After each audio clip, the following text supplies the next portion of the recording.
معراج کا سارا واقعہ تو مسجد اقصیٰ کے گرد گھومتا ہے۔ سبحان الذی اسریٰ بعبدہ لیلا من المسجد الحرام الی المسجد الاقصیٰ۔ حضور نے معراج کی رات مسجد اقصیٰ میں نماز پڑھائی تھی، اور ایک بار پھر سے طیبہ سے فلسطین میں آ، راستہ دیکھتی ہے پھر مسجد اقصیٰ تیرا۔ ایک بار حضور گئے تھے مکے سے مسجد اقصیٰ، اور پھر حضور فرماتے ہیں جب میں واپس گیا نا تو کفار نے جو کہ مسجد اقصیٰ دیکھی ہوئی تھی تو مجھ سے پوچھنا شروع کر دیا کہ مسجد اقصیٰ کی کھڑکیاں کتنی ہیں، دروازے کتنے ہیں، پلر کتنے ہیں۔ جب انہوں نے سوال جواب کیے تو حضور فرماتے ہیں کہ رب کریم نے مسجد اقصیٰ کو اٹھا کے میرے سامنے رکھ دیا۔ میں دیکھتا جاتا تھا، بتاتا جاتا تھا، کہہ لوں بات کر لوں۔ ایک دفعہ حضور مکے سے مسجد اقصیٰ آئے، اور ایک دفعہ مسجد اقصیٰ میرے نبی کی زیارت کے لیے مکے گئی، حضور کی زیارت کے لیے مکہ شریف گئی۔ اور میرے نبی تو صرف کسی چیز کی طرف ایک دفعہ دیکھ لیں تو وہ رحمت کے پھول کھلتے ہیں۔ مسجد اقصیٰ کی طرف منہ کر کے 17 مہینے میرے نبی نے نماز پڑھی ہے۔ مسلمانوں پتہ ہی کوئی نہیں، ہماری خبریں ہی اور ہیں، ہمارا درد ہی اور ہے، ہمیں پتہ ہی نہیں بم کہاں برس رہے ہیں، ہمیں یہ خبر ہی نہیں۔ اور میں اس دور میں تقریریں کر رہا ہوں جہاں سوتوں کو جگانا نہیں پڑتا، جاگتوں کو جگانا پڑتا ہے۔ سیانے لوگوں کو سمجھانا ہمارے ذمہ لگ گیا، کیا کریں؟ اس قوم کو سکھانا پڑتا ہے جسے پتہ سارا ہے، لیکن جان بوجھ کے آنکھیں ہماری بند ہیں۔ یہ مولوی کو بات کرتا تو لوگ کہتے دیکھو مولوی گالی دیتا ہے، لیکن اگر قائد اعظم محمد علی جناح کہے کہ اسرائیل امریکہ کی ناجائز اولاد ہے تو پھر تو تمہیں ہضم کر لینا چاہیے نا، پھر تو لبرل کو بھی ہضم ہونا چاہیے نا کہ قائد اعظم نے کہا ہے، اور اس ناجائز بچے کو تم نے اتنی طاقتیں دے دی کہ وہ مسلمانوں کے قبلہ اول میں نماز پڑھنے والوں کو بھی نہ بخشے۔ کہاں گئی تمہاری وہ انسانی حقوق کی بڑی بڑی تنظیمیں، کدھر گئی؟ اور میرا پاکستانی میڈیا سے بھی سوال ہے، چند دن پہلے سیالکوٹ میں ایک واقعہ ہوا، ناانصافی ہو گئی جی ایک بی بی کے ساتھ۔ ہر بندے نے شور مچایا، بڑے بڑے طوفان اٹھتے ہیں، کیوں ہوا؟ تو مسجد اقصیٰ کی توہین ہو گئی تو پھر طوفان کیوں نہیں اٹھا؟ ٹاک شو کیوں نہیں ہوئے؟ بحثیں کیوں نہیں ہوئی؟ میں اس موم بتی مافیا کا کیا کروں؟ ان لبرل لوگوں کا کیا کروں؟ ان کے سپورٹروں ووٹروں کا کیا کروں؟ ان سیاسی جماعتوں کے کارکنوں کو کیا نام دوں کہ جو ان فضول بحثوں میں تو وقت ضائع کرتے ہیں، اور وہ مسجد اقصیٰ جس کے بارے میں میرے نبی پاک صلی اللہ علیہ وسلم سے ایک صحابیہ نے پوچھا تھا، یا رسول اللہ مسجد اقصیٰ میں نماز پڑھنا کتنا کو بہتر ہے باقی نمازوں کے مقابلے میں؟ تو حضور نے فرمایا 1000 گنا بہتر ہے۔ بی بی عرض کرنے لگی، سونیا میں جا تو نہیں سکتی، دل بڑا کرتا ہے۔ تو حضور نے فرمایا جا نہیں سکتی تو وہاں تیل ہی بھجوا دے، جس میں حاضری لگوانے کی حضور بات کریں جس مسجد میں۔ اور نبی پاک علیہ السلام نے فرمایا خاص کر کے سفر کرنا ہوا تو 3 مسجدوں کے لیے کرنا، ایک مسجد حرام بیت اللہ کے لیے، ایک مسجد نبوی کے لیے، اور تیسرا مسجد اقصیٰ کے لیے۔ صلاح الدین ایوبی اپنے خیمے میں بیٹھے ہیں تو ایک بی بی آ گئی، اس قبیلے کا کوئی شخص مسلمان نہیں ہوتا۔ بی بی آئی، آگے کہنے لگی میرے 4 بیٹے جنگ میں کھو گئے، چھوٹے چھوٹے بچے جنگ میں کھو گئے، مل نہیں رہے، فوجیوں کو حکم دے مجھے میرے بچے تلاش کر کے دیں۔ صلاح الدین ایوبی نے جھٹ پٹ سر پہ امامہ باندھا، نیزہ پکڑا، سینے بند باندھا، اپنے جبے کو سمیٹا اور باہر کہنے لگی تو کدھر جا رہا ہے؟ کہنے لگا میں خود تیرے بچے تلاش کر کے دوں گا۔ صلاح الدین چند سپاہی ساتھ گلی گلی نکلے، گلی فجر کے نکلے، اثر ہو گئی، تھک گئے، 2 نمازیں صحرا میں پڑھی، جنگل کے اندر پہنچے تو ایک کونے میں 4 بچے ایک جگہ ڈرے اور سہمے ہوئے بیٹھے ملے۔ صلاح الدین ایوبی اٹھا کے لائے، ماں کو کہنے لگے تیرے بچے ہیں۔ نکلا اس لیے تھا کہ میرے نبی نے فرمایا بچے جدا ہوں تو ماں کو درد بڑا ہوتا ہے، اور میرے رسول نے فرمایا تھا جب جنگ کرنے جاؤ تو کھیت برباد نہ کرنا، فصلیں تباہ نہ کرنا، بچوں کو ماں سے جدا نہ کرنا۔ فرمایا میں سوچ رہا تھا تیرے بچے کہیں میری وجہ سے جدا ہو گئے تو مصطفیٰ کو جواب کیا دینا؟ فرمایا تیرے بچے ڈھونڈ کے لایا ہوں۔ بچے ماں کے پاس آنے لگے تو ماں نے بڑے بیٹے کے منہ پہ تھپڑ مارا، کہتا ہے اماں کیا ہوا؟ کہنے لگے تو نے سنا نہیں کہ دشمن کے بچوں کی اتنی حفاظت کرتا ہے؟ میرے پاس نہ جا، اس کے قدموں میں بیٹھ جا، جس نبی کے غلام اتنے سچے ہیں وہ نبی کتنا سچا ہوگا۔ بنو قریظہ اور بنو نذیر 2 محلے تھے یہودیوں کے۔ یہودیوں نے بڑی عہد شکنی کی تو نبی پاک صلی اللہ علیہ وسلم نے ان کو بے دخل کر دیا، مدینے سے نکال دیا، مدینہ منورہ سے۔ یہودی نکل گئے مدینہ طیبہ سے، تو جب وہ نکل کے جا رہے تھے تو ان کے مکان، ان کے باغ، ان کی جائیدادیں بچ گئیں. نبی پاک علیہ السلام نے انصار مدینہ کو پہلے بلایا. جاگ رہے ہیں نا آپ لوگ؟ پیسے آتے کسی کو برے لگتے ہیں؟ اب تو یہ بھی حلال حرام کی تمیز بھی اٹھتی جا رہی ہے. جائیداد، باغ، مال، علاقہ خالی ہوا ہے، وہ چلے گئے اور لوگ تو ڈھونڈتے پھرتے ہیں. اللہ خیر فرمائے، شاملہ جگہ ملتی نہیں اب شہروں میں، وہ کس کس نے نام کرا لی، کدھر گئی ہے کوئی خبر ہی نہیں، خالی جگہ پڑی ہے. میرے نبی پاک علیہ السلام نے پہلے انصار مدینہ کو بلایا. حضور نے فرمایا انصاریوں، بہت بڑی جائیدادیں یہودیوں کی بنو نذیر اور بنو قریظہ محلے خالی ہو گئے، میرا دل کرتا ہے وہ تمہیں دے دوں، اس لیے کہ تم نے اپنے مہاجر بھائیوں کے ساتھ بڑا تعاون کیا، جائیدادیں تم نے دے دی ہیں، مکانات دے دیے ہیں، بڑا کچھ تم نے دیا ہے، میرا دل کرتا ہے وہ تمہارے نام کر دوں. تو انصار مدینہ کیا کہنے لگے یا رسول اللہ، دے تو ہم نے دیا ہے پر وہ بیچارے جھچکتے ہی رہتے ہیں، وہ جھچکتے ہی رہتے ہیں، کھول کے ہماری چیزیں استعمال نہیں کرتے. تو حضور ہم تو پہلے انصار ہیں، ہمارے پاس بڑا کچھ ہے، آپ مہربانی فرمائیں وہ سارا کچھ مہاجروں کو دے دے مہاجرین کو، ہمیں نہیں چاہیے. اب چلے گئے بات کر کے، میرے حبیب پاک نے مہاجروں کو بلا لیا. فرمایا بنو نذیر اور بنو قریظہ قبیلے کی جائیدادیں آئی ہیں، تمہارے پاس بظاہر جو چیزیں ہیں بھی وہ بھی انصار مدینہ کی ہیں، تو میرا یہ خیال ہے کہ وہ سارا کچھ تمہیں دے دیا جائے. حضرت ابوبکر صدیق رضی اللہ تعالیٰ عنہ کہنے لگے یا رسول اللہ صلی اللہ علیہ وسلم، ہمارے انصار بھائیوں نے ہمارے لیے دل تک کھول دیے ہیں حضور، انہوں نے ہر چیز بانٹ کے ہمارے سامنے رکھ دی ہے، ہم اتنے خرد غرض ہیں کہ سارا کچھ لپیٹ جائیں. کہا حضور ہمارے پاس جو مکان ہے وہ ہے، ہم کاروبار کر رہے ہیں، تجارتیں کر رہے ہیں، مزدوریاں کر رہے ہیں، ہم انشاءاللہ اور بنا دیں گے، آپ یہ ہماری طرف سے ہمارے انصار بھائیوں کو گفٹ کر دیں، آپ انہیں دے دیں. میرے حبیب کی آنکھوں میں آنسو آ گئے. میرے نبی پاک علیہ السلام رو پڑے. یا رسول اللہ آپ کیوں روتے ہیں؟ فرمایا تمہارا یہ بھائی چارہ قائم رہا تو اللہ اسلام کو بڑی قوتیں عطا فرمائے گا، اللہ طاقتیں دے گا اسلام کو، اگر تمہارا یہ رنگ قائم رہا، یہ انداز. میرے غلاموں تمہارے یہ طور طریقے، ایک بھائی کہتا ہے دوسرے کو، دوسرا کہتا ہے تیسرے کو. مسلمانوں کی نا ایک تعداد لڑتے لڑتے دور چلے گئی. تاتاریوں نے قید کر لیا، 4 مسلمان تھے، تبلیغ کرنے گئے، جنگ کرنے گئے، جہاد کرتے کرتے کافروں سے لڑتے تاتاری قوم میں چلے گئے، وہاں قید کر لیے گئے. تو سزائے موت کا حکم ہوا. 4 بزرگ تھے، سزائے موت کا حکم ہوا. تو تاتاری بادشاہ جو تھا وہ بڑا خلاف تھا، بڑا سخت مخالف تھا مسلمانوں کے. اس نے کہا کہ ان کو جب پھانسی دینا نا مسلمانوں کو تو میرے سامنے دینا. اب 4 عالم ہیں، 4 صوفی ہیں، سفید داڑیاں، سر پہ امامے. پھانسی کا وقت آیا تو جو پھانسی گھاٹ ہے وہ ایک ہے، چاروں کو کٹھے پھانسی نہیں ہو سکتی. ایک کو کہا کہ ایک ایک کر کے ان کو پھانسی دو. جب پھانسی کا وقت آیا نا تو جو سب سے پیچھے صوفی تھے وہ دوڑ کے آگے آئے، کہنے لگے بادشاہ پہلی باری میری لگا پہلی. اب بادشاہ نے کہا ٹھیک ہے اسے لٹکا دو. وہ قریب آئے تو دوسرے دوڑ آئے، کہنے لگے نہیں پہلی باری میں نے زیادہ کافر قتل کیے، میرا بڑا جرم ہے، مجھے پہلے سزا دو. ان کو پھانسی دینے لگے تو تیسرے آ گئے، کہنے لگے نہیں یہ تو میرا قتل کرتا تھا، رستے میں بتایا کرتا تھا، ڈھونڈ کے میں بتلاتا تھا کہ یہاں زیادہ تعداد ہے، مجھے پہلے پھانسی دو. تیسرے کے ساتھ بات ہو رہی تھی تو چوتھا دوڑا آیا، کہنے لگا یہ رستے بتاتا تھا، یہ تبلیغ کرتا تھا، یہ سارا کچھ کرتا تھا، لیکن کہا یہ کہتے تھے چلو واپس چلتے ہیں، میں جانے نہیں دیتا تھا، میں کہتا تھا اور کافر مارنے اور علاقے فتح کرنے، میرا جرم بڑا ہے، مجھے پہلے پھانسی دو. بادشاہ کہنے لگا مجھے 35 سال ہو گئے حکومت کرتے، بڑی دنیا کو پھانسی دی ہے، لوگ تو ایک دوسرے کو دھکے دیتے ہیں کہ پہلے تو جا پہلے تو جا، اور تم کیسی قوم ہو کہ ایک دوسرے پہ قربان ہو رہے ہو. کہنے لگا تم ایک باپ کی اولاد ہو. جاگ رہے ہیں آپ لوگ؟ تاتاری بادشاہ، کافر بادشاہ، اسلام کی مخالفت کر دیں، ایک باپ کی اولاد ہو کا نہیں، ایک قبیلے کے رہنے والے ہو کا نہیں، ایک ملک کے رہنے والے ہو نہیں. اس نے کہا رشتہ کیا ہے تمہارا، رشتہ کیا ہے؟ تو بول کے کہنے لگے خدا ایک ہے، نبی ایک ہے.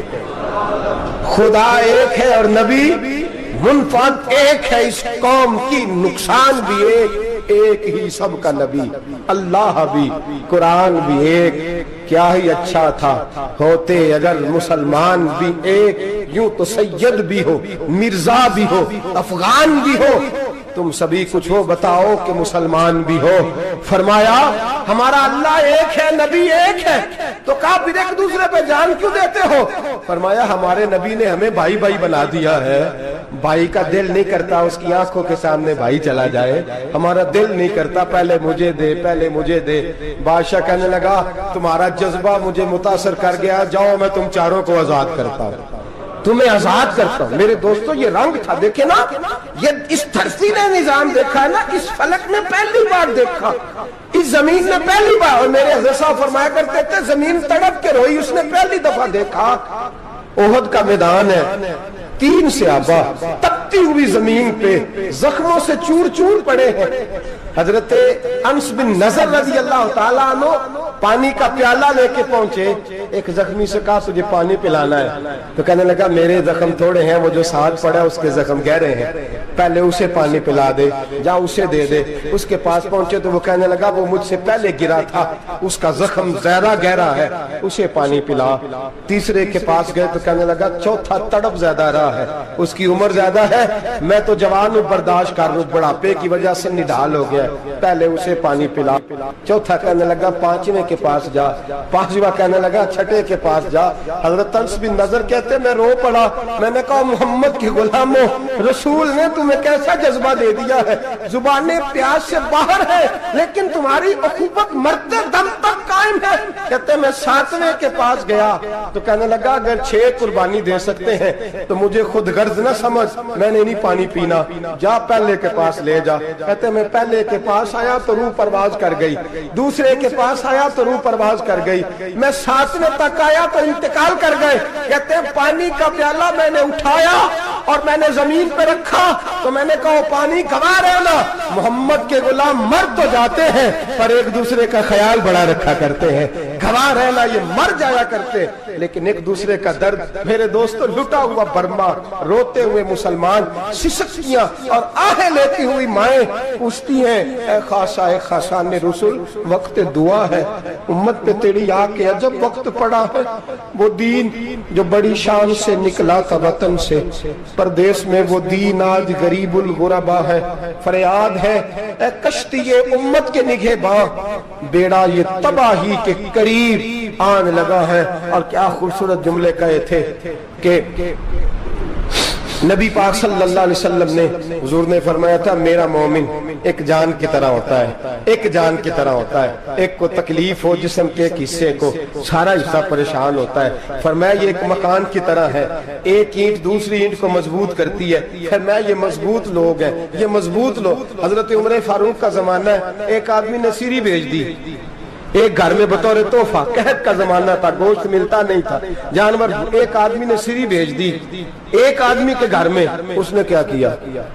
اس نے اپنی بیوی سے کہا ہماری تو خیر ہے، ساتھ والا پڑوسی زیادہ غریب ہے، ادھر نہ بھیج دے، یہاں گندم امیر شہر کی ہوتی رہی خراب اور بچی کسی فقیر کی فاقوں سے مر گئی، کہا ساتھ والے پڑوسی کے گھر سے میں کئی دنوں سے بھوک کی آوازیں، وہاں بھیج دے۔ اس کے گھر گئی تو اس کی بیوی شوہر کو مشورہ دیتی ہے، کہتی ہے میرے بچے تو دلیر ہیں، ساتھ والے کے چھوٹے ہیں، وہ گزارا نہیں، ادھر نہ بھیج دیں۔ ادھر گئی، ایک روایت ہے 7 گھر، ایک روایت ہے 21 گھر، 21 گھروں میں گھومتی ہوئی وہ سری پھر پہلے کے گھر میں آ گئی، اور پہلا صحابی کہنے لگا صرف تو نے ہی محمد کا کلمہ نہیں پڑھا، باقی 20 نے بھی پڑھا ہوا ہے، صرف تو نے ہی رسول اللہ سے یہ درس نہیں لیا، باقیوں نے بھی لیا ہے، اور صرف تیرے اندر ہی جذبہ اظہار نہیں، تو ہی صرف مسلمانوں سے پیار نہیں کرتی، سارے ہی پیار کرتے ہیں۔ وہ سری پھر آ گئی، اب کیا کرنا ہے؟ اب کیا کرنا ہے؟ تو امام نبوی نے لکھا ہے، وہ کہنے لگی کرنا کیا ہے، پکاؤں گی میں اور کھائیں گے 21 گھر، پھر بھی اکیلے نہیں کھائیں گے، پکاؤں گی میں اور کھائیں گے 21 گھروں کے مطابق شوربہ پکا، اور پھر برتن میں ڈال کے وہ بی بی ایک ایک گھر کا دروازہ کھٹکھٹاتی ہے، کہتی ہے مصطفیٰ کے غلاموں نکلو باہر اور کھاؤ، اس لیے کہ جس نبی نے مجھے پیار کا حکم دیا اسی نے تمہیں بھی پیار کرنا سکھایا ہے، یہ رنگ چشم فلک نے سکھایا ہے۔